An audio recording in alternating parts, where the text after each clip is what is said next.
పాలవెన్నెలంటి ఒక దీవి ఇరుకాళ్ళంట నడిచొచ్చే నీవేనా అతిశయము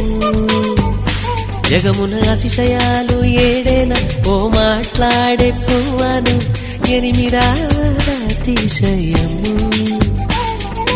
నింగిలాంటి నీ కళ్ళు పాలుగారే చెక్కిళ్ళు పేనెలూరే ఆధారాలు అతిశయము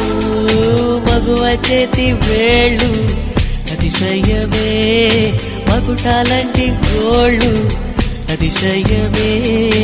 కదిలే వంపులు అతిశయమే ఆగిరులు ఈతరులు ఏ జరులు లేనప్పుడు ముందున్న ప్రేమేగా అతిశయం